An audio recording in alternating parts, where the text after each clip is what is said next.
la clase del día de hoy vamos a ver el capítulo 7, la transformada discreta de Fourier.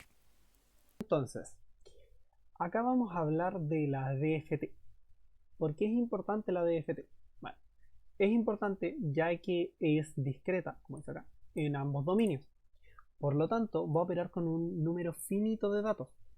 Esto para cualquier efecto computacional es muy útil, ya que siempre que trabajamos con un computador estamos limitados por la cantidad de memoria o la capacidad de procesamiento que tenga el equipo que se utilice. Entonces, si es que nosotros queremos generar DTFT, sabemos que vamos a necesitar, o sea, sabemos que este más o menos es la ecuación a la que nos tenemos que adherir, que es la sumatoria, como ya había explicado anteriormente, del coseno y del seno, que nos va a dar la similitud tanto con una curva o con la otra de nuestra señal a analizar. Esto no sería posible si es que no estuviéramos trabajando de una manera discreta, porque si no llenaríamos la memoria de nuestro equipo con el que estemos trabajando antes de poder calcular cualquier cosa. Por lo tanto, la DFT es muy importante ya que nos permite estar siempre en un dominio discreto. ¿Ya?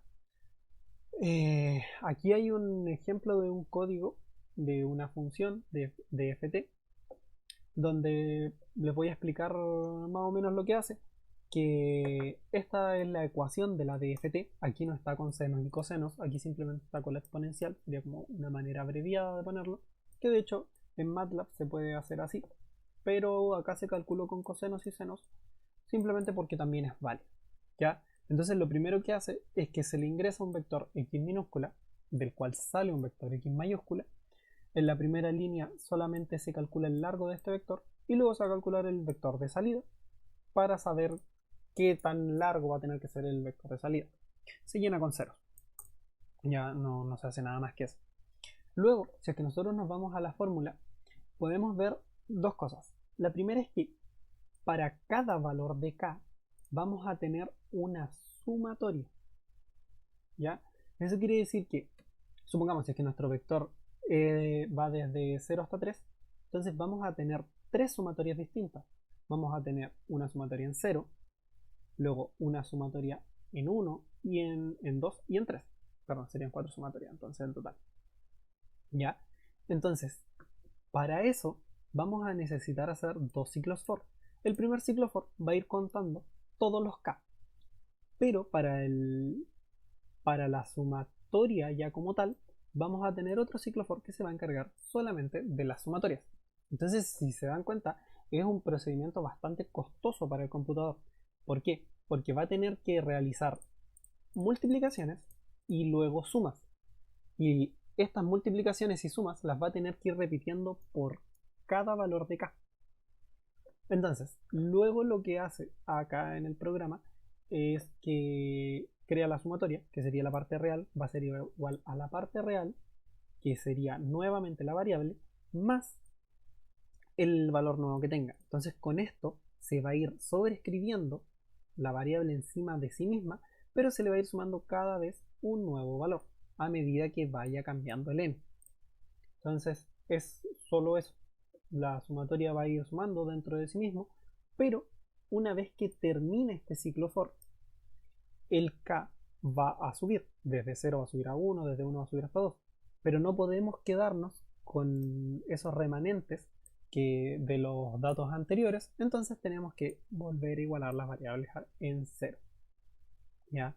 Luego lo único que se hizo fue que después de cada ciclo for se llevó al vector de salida en su correspondiente posición el resultado final. Ahora, ustedes pueden ver que aquí se trabaja con x de n y aquí se está trabajando con x de n más 1. Eso es netamente porque MATLAB no conoce el vector 0. MATLAB conoce el vector desde la posición 1. Es por eso que se trabaja con n más 1. Solo eso. Pero para cualquier otro efecto es lo mismo. Entonces simplemente hay que saber que cuando tenemos un vector 0 le tenemos que poner más 1. ¿Ya? Solo eso. Bueno, luego aquí hay un ejemplo de la utilización de la DFT. otro ejemplo más, y luego les dejan como tarea que ustedes calculen, no que calculen, sino que creen una función que sea capaz de crear la inversa. Esto igual puede ser un poco complejo, quería aprovechar de ayudarlos un poco con esto, cosa de darles ideas por si que ustedes quieren crearla, y luego de esto vamos a ver por qué es importante la DFT y la IDFT, el desplazamiento circular y y la convolución circular y luego la lineal. Ya, convolución lineal por medio de la convolución circular. Para llegar a eso, vamos a necesitar la IDFT. Por lo tanto, creo que es importante que quede claro una manera de poder tener esa función, ¿ya? Para que se les haga más fácil el estudio. Entonces, vamos a crear esta función IDFT. No la voy a definir en primera instancia como una función porque quiero hacer pruebas y es más fácil hacer las pruebas si es que lo tengo como un script. Vamos a empezar a crear entonces la IDFT. Sabemos para la IDFT que nos tenemos que apegar a esta ecuación, ya que esta vendría a ser la ecuación de la IDFT, que a todo esto es muy similar a la de la DFT, excepto porque aquí tenemos un factor de normalización que sería 1 sobre n y en la exponencial el índice es positivo. Nada más, es la única diferencia. Por eso también era importante entender el código de la DFT. Entonces, nosotros sabemos que a esta, función le va a ingresar un vector x. Entonces, este vector x, yo lo primero que necesito saber es cuál es el largo. Entonces vamos a decir que n siempre significa el largo del vector x, n va a ser igual al length de x, ¿ya? Luego vamos a decir que vamos a comenzar al tiro con los ciclos for, ¿ya? Vamos a decir que for, ¿cuál es el for exterior que yo necesito hacer? Yo necesito que para cada valor de n ocurran desde k igual 0 hasta n menos 1 como loops, por así decir, de esta sumatoria. Por lo tanto, yo afuera, el que más me importa es el n. Entonces, desde n igual 0 hasta n mayúscula menos 1, voy a necesitar que ocurra siempre la sumatoria de acá adentro. Entonces, aquí adentro me correspondería el k igual 0 hasta n menos 1. Aquí adentro ya me voy a limitar solamente a hacer la sumatoria, ¿ya? Entonces vamos a crear una variable que se llame sumatoria, la cual va a ser igual a sí misma, a sumatoria. ¿Por qué tiene que ser igual a sí misma? Porque cada vez que esta variable obtenga un valor, yo voy a ir sobreescribiendo su propio valor y voy a ir sumándole el valor nuevo, ¿ya? Entonces lo que estoy haciendo es calcular esto y como es una sumatoria, luego guardo ese valor y vuelvo a sumar encima para el nuevo valor en la sumatoria. Entonces la sumatoria sería de x en la posición de k, pero que no se nos olvide que tiene que ser más 1, tiene que ser más 1, ya que por lo que les explicaba antes, que MATLAB no conoce el índice 0, entonces nosotros empezamos desde el k más 1, por la exponencial se escribe simplemente exp, y con esto en MATLAB entiende automáticamente que se va a elevar, entonces exp de i por 2 por pi por k por n y dividido en n mayúscula. Cerramos aquí, cerramos acá. Y con eso terminaría nuestro ciclo for, el interno, que vendría a ser el que hace todos estos loops. Luego vamos a decir que cada vez que termine esta sumatoria, esto ya va a ser uno de los valores de nuestra secuencia original. Entonces x en n más 1 va a ser igual a la sumatoria. No se nos puede olvidar, por lo que les había explicado antes, que sumatoria se va a ir siempre sobreescribiendo sobre sí mismo. Entonces, ¿qué pasaría si es que ahora n es igual a 1 o n es igual a 2? Sumatoria ya tendría valores previos, entonces estaría sumando sobre esos valores previos. Entonces, por eso es importante que sumatoria sea igual a 0 al comienzo, cosa de que cada vez que termine este ciclo for, sumatoria reingrese con un valor de 0. Entonces termino aquí con un end y me faltaría multiplicar todo el vector total, por el factor de 1 sobre n. Esto no importa cuándo lo haga, da lo mismo porque es simplemente una constante. Entonces ahora yo voy a decir que x, el vector x completo, va a ser igual a x dividido n, ya que es lo mismo que decir por 1 sobre n. Y termino. Todavía esto no es una función. ¿Por qué? Porque vamos a hacer una cosa. Vamos a decir que mi x minúscula va a ser este vector. ¿Ya? Entonces x 1, 1, 0, 0, 0. Luego a este vector vamos a llamar x mayúscula, va a ser igual a la dft de x minúscula. Y ya con esto ya lo podemos probar antes de que sea función. Así no nos damos la lata de tener que estarla llamando desde otro script. Y cualquier cosa que nos pueda hacer engorroso ver si es que hay algún error. Entonces vamos a ver si es que funciona. Vemos que corre sin problema el código. Entonces ahora vamos a mostrar x punto apóstrofe y perfecto. No tuvimos ningún problema. Se compiló todo bien. Y vemos que después de aplicar la DFT, una vez que hacemos todo el procedimiento de la IDFT, tenemos como resultado nuevamente nuestro vector original. Entonces ahora ya creamos la función. Function x minúscula tiene que ser igual a la IDFT de x mayúscula. Ahora voy a guardar esto, lo guardo en mi carpeta de funciones con el valor IDFT. Y ahora en otro script, este incluso puedo cerrarlo. Vamos a hacer pruebas. Por ejemplo, vamos a hacer esta prueba que está acá. Corremos este código, nos va a pedir guardarlo. Sobreescribamos en este que dice ejemplo, sobreescribamos acá. Vamos a borrar las variables para confirmar que no nos estamos equivocando. Y perfecto, ahí está. Podemos cambiar este vector para comprobar que sigue funcionando 9, 7, 5, 4, 1, 0 y 3. Y perfecto, 9, 7, 5, 4, 1, 0, 3. Entonces ya con esto ya tenemos creada nuestra función IDFT. Hemos comprobado que funciona efectivamente. Así que hasta ahí estamos bien. Espero que eso les haya ayudado para saber más o menos cómo enfocarse a la hora de ustedes crear su propia función IDFT. Ya. Todo esto de acá se lo recomiendo que se lo lean porque es importante. Aquí está otro tema bien importante que es la convolución por medio de la DFT. Que es, por ejemplo, vamos a leer solo esto. La convolución es una operación muy importante en la práctica porque para filtrar una secuencia con un filtro digital tipo FIR se debe convolver la secuencia con la respuesta impulso HDN del filtro. Esto es muy importante entenderlo, ¿ya? Porque convolver en el dominio del tiempo es equivalente a multiplicar en el dominio de la frecuencia. Entonces, si es que nosotros multiplicamos en el dominio de la frecuencia, nos podemos ahorrar una gran cantidad de pasos.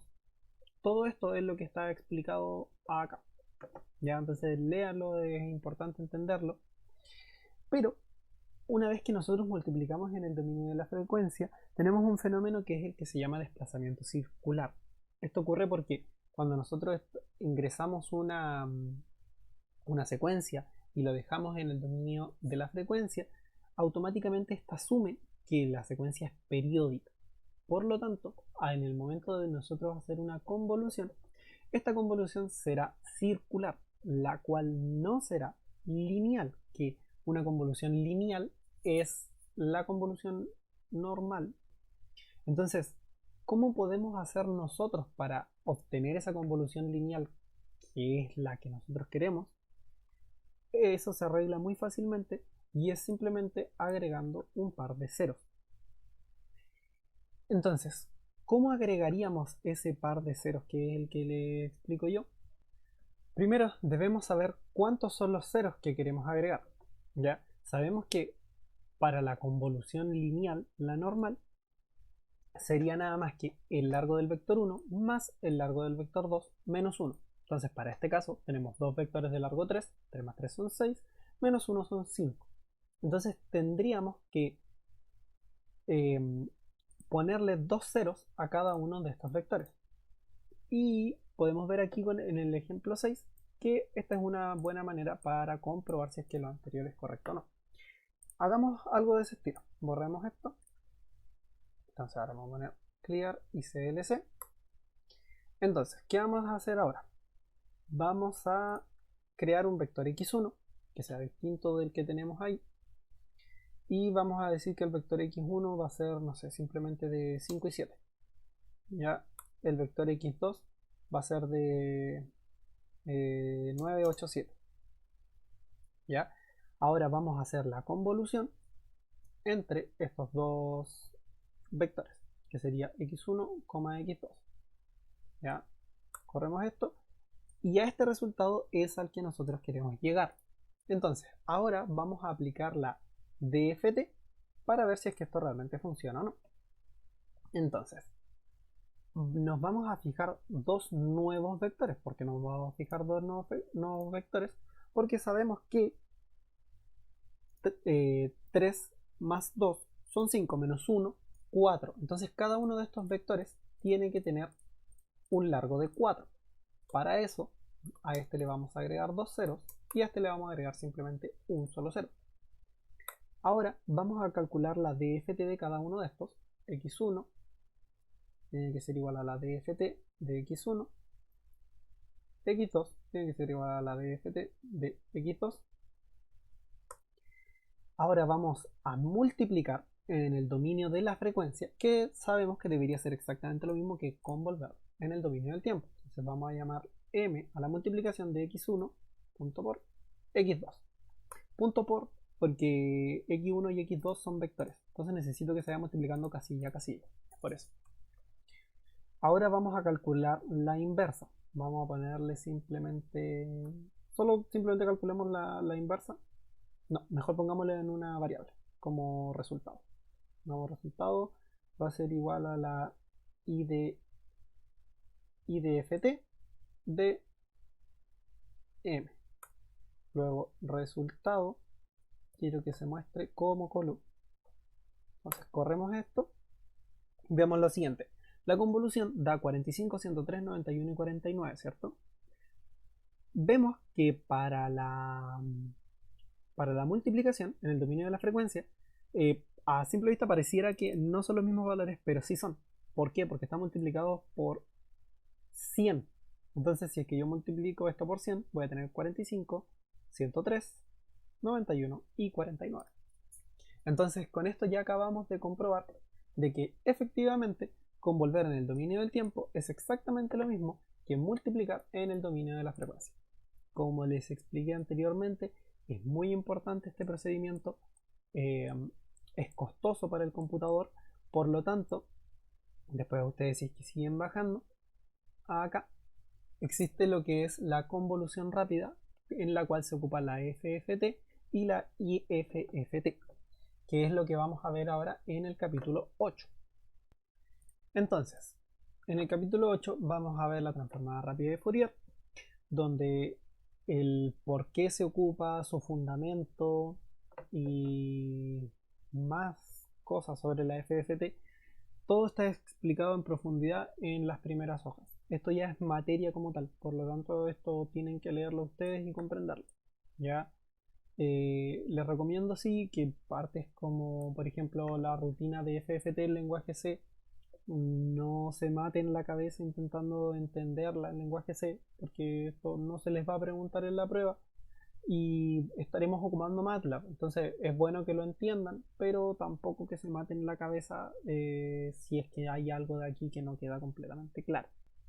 ¿Ya? Entonces si es que nosotros seguimos bajando, nos encontramos con la FFT en MATLAB, un par de funciones que nos entrega el tiempo que ocupa la FFT. Pero creo que sería más interesante si es que nosotros vemos y empezamos a crear un código desde cero para ver cuánto es el ahorro real que tenemos entre la FFT y la DFT. Además, otra cosa que se me olvidó decirles acá es que el verdadero rendimiento de la FFT ocurre cuando tenemos potencias de 2. Todo esto está explicado más acá arriba. El por qué tienen que ser potencias de 2, todo eso está explicado acá arriba. ¿Ya? Nosotros solamente vamos a ocupar lo importante, que es que para las potencias de 2, la FFT obtiene su mejor rendimiento. ¿Ya? Entonces, sobreescribamos esto, borrémoslo nomás. Y vamos a crear un, un código, clear ICLC, que haga la DFT de una secuencia, luego haga la IDFT y luego vamos a hacer lo mismo, pero con la FFT, ¿ya? Y la IFFT. Entonces, ¿qué vamos a hacer? Vamos a crear un vector x1, el cual pongámosle 20 muestras. ¿Por qué 20 y no 3 muestras o 2 muestras como hemos hecho en hartos ejemplos? Es porque, ya que esto es tiempo de computación, sabemos hoy en día que los computadores son muy rápidos, tiene que ser con un vector un poquitito más grande de lo normal para poder notar algún cambio, si no el cambio sería demasiado mínimo. De todas maneras, un vector de 20 muestras no es un vector largo. Entonces, analizar esto y hacerlo de la manera más eficiente es algo realmente muy interesante. Comencemos entonces con un vector que vaya desde 1 hasta 20. 1, 2, 3,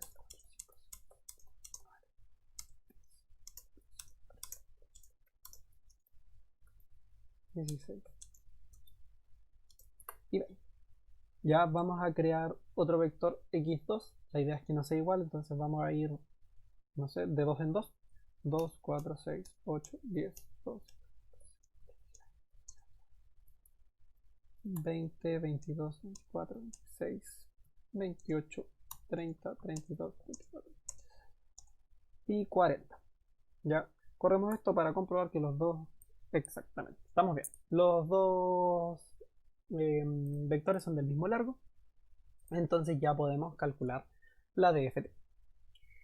Pero si nosotros queremos calcular la DFT, es porque nosotros realmente queremos hacer la convolución en el dominio del tiempo.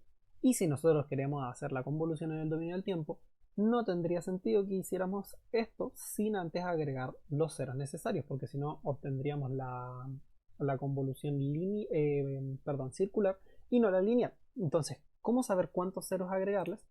Fácil. Tenemos dos vectores que son de largo 20, entonces tendríamos un vector de largo 40 menos 1 sería 39. Esto es por lo que les expliqué recién por si acaso. ¿Ya? Entonces, nuestro vector de salida de la convolución, si es que quisiéramos obtener la convolución normal, sería de 39. Nuestros vectores son de largo 20, entonces simplemente le vamos a agregar lo que les falta. ¿Cómo se los vamos a agregar? Diciendo que x1 va a ser igual a un vector de x1, ojo aquí con lo que estoy haciendo con este paréntesis, x1, y luego que se va a rellenar hacia la derecha con ceros de 1,19. Entonces, ¿qué estoy haciendo con esto? Estoy diciendo que el vector x1 va a ser un vector que va a tener todos estos números acá y luego los siguientes se va a rellenar con 19 ceros. ¿Por qué 19 ceros? Porque 20 más 19 son 39. Por eso. Hacemos lo mismo con x2. x2 ceros 1,19. Córreme el código. Perfecto. Tenemos vectores de 39 muestras. Vemos de todas maneras las variables y vemos que aquí está bien hasta el número 20 y del 20 hasta el 39 tenemos muestras 0. Entonces, ahora sí, vamos a calcular la x1 va a ser igual a la dft de x1, luego x2 va a ser igual a la dft de x2. Luego las vamos a multiplicar, vamos a decir que m de multiplicación va a ser igual a x1 punto por x2. Luego vamos a calcular la IDFT. Esto lo vamos a mostrar, no, pongámosle resultado 1. Resultado 1 va a ser igual a la IDFT de m. ¿Ya? Todo esto no tendría sentido si es que no pongo TikTok. ¿Por qué TikTok? Creo que era TikTok, ¿o no? A ver, veamos en los apuntes del profesor cómo calcula él el tiempo. Con tic y luego toc. Exacto, tic, toc.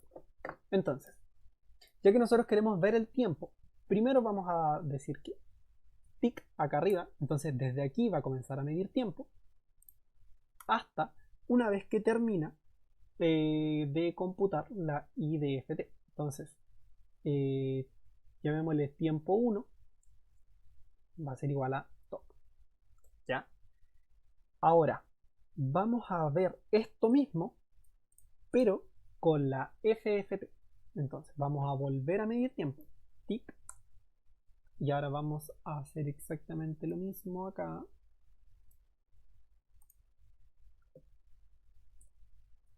Top. Este le vamos a llamar tiempo 2. Solo que en vez de aplicar la DFT, vamos a aplicar la FFT y la IFFT. Entonces, corremos este código.